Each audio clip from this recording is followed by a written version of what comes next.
నంద్యాల పట్టణంలో చీరల వ్యాపారంలో ఇద్దరు మహిళల మధ్య మొదలైన వివాదం చిలికి చిలికి గాలివానల మారింది. రోజాకుంట వీధిలో పద్మ శారీస్ పేరిట చీరల వ్యాపారం నిర్వహిస్తున్న బాగ పద్మావతి ఆమె స్నేహితురాలు సుజాత మధ్య అప్పుల వ్యవహారంలో తీవ్ర విభేదాలు తలెత్తాయి.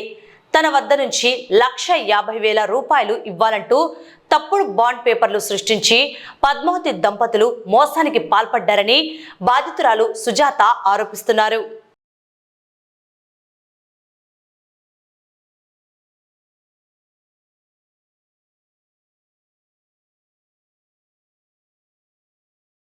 రూపాయలు ఇవ్వాలంటూ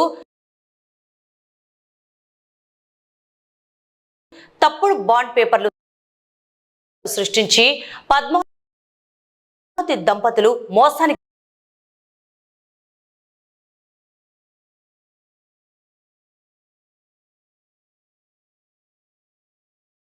ప్రాణహాని ఉందని పోలీసులే తనకు రక్షణ కల్పించి న్యాయం చేయాలని బాధితురాలు సుజాత కన్నీరు మున్నీరవుతున్నారు.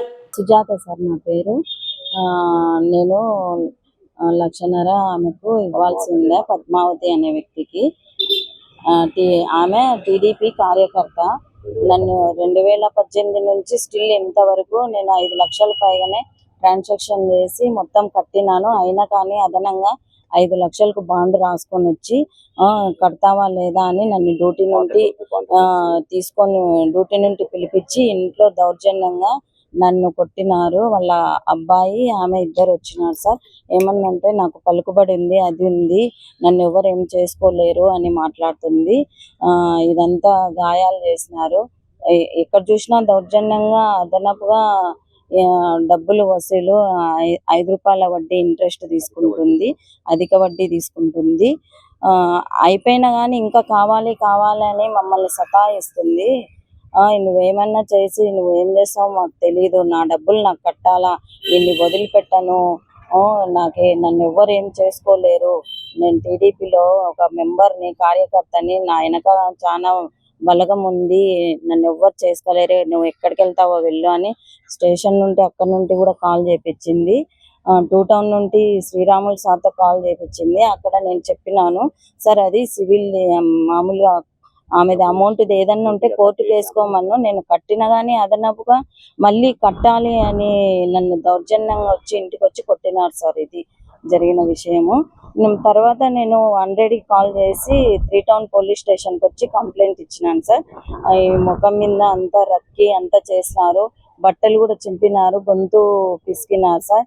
చున్నీ అంతా తీసి అతను పట్టుకుంటే వాళ్ళ మదరు కొట్టింది సార్. కమలేష్ అనే వ్యక్తి కొడుకు. ఈమె వచ్చేసి పద్మావతి సార్, శారీ సెంటర్ పద్మావతి. ఆమె అరాచకాలకు అడ్డు లేకుండా పోతుంది. ప్రతి ఒక్కరి కాడ ₹5, ₹10 వడ్డీలు. ఆమెనే లోన్ ఇప్పించి ఆమెనే తీసుకొని ₹1 మా చేతికి ఇయ్యదు. ఎన్ని కట్టినా కానీ అన్ని ఇప్పించుకుంటుంది, చేస్తుంది. తర్వాత కట్టలేదని మళ్ళా దొంగ బాండ్లు దొంగవి తీసుకొని వచ్చి మళ్ళీ డబ్బులు కట్టాలని ప్రతి ఒక్కరిని సార్, నేనొక్కదాన్నే కాదు బాధితురాల్ని, నాలాంటి వాళ్ళు ఆమె కాడ చాలా మంది ఉన్నారు. మీరు ఎంక్వైరీ చేస్తే వాళ్ళు కూడా ముందుకొచ్చి మీకు చెప్తారు సార్. ప్రతి ఒక్కరింటికి 10:30కు 11కు వస్తుంది, తాగి వస్తుంది. ఆమె ఎప్పుడు డ్రింక్ లోనే ఉంటది. తల్లి కొడుకు ఇద్దరు తాగి వచ్చినారు సార్ ఇంటి ముందుకి. పొదుపులో తీసుకున్న డబ్బులకు సభ్యురాలతో సంతకం పెట్టించుకొని అది కూడా అయిపోయిన తర్వాత ఎక్కడో మిస్ అయ్యాయి, అయినా నేను అడుగుతానా, పోయిన వాటికి మనకు స్నేహం ముఖ్యము అన్నట్లుగా మాయమాటలు చెప్తూ వస్తుంది. ఈ విధంగా నా భార్య తోటి వారిని ఎంతో మంది ఇలాగే నష్టపోతూ ఇబ్బంది పడేవారు చాలా మంది ఉన్నారు. ఒక్కొక్కరిగా బయటికి వస్తూ ఉన్నారు.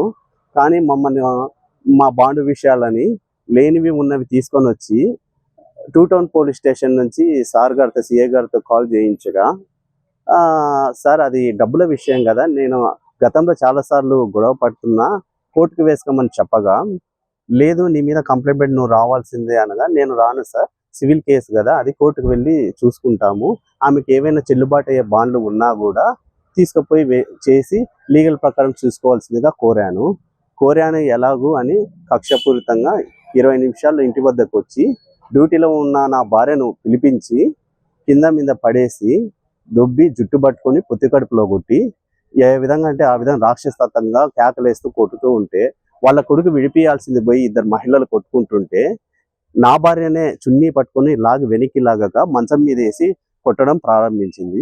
నేను ఇద్దరిని విడిపించి పక్కకు రాగానే నన్ను వెనక్కి దోశాడు. నేను వాకిలి తట్టుకొని నిలబడగా నన్ను పట్టుకొని అతని చేతికున్న కడెంతో ఒక గుద్దు గుద్దినాడు, మెడ మీద గాయమైంది.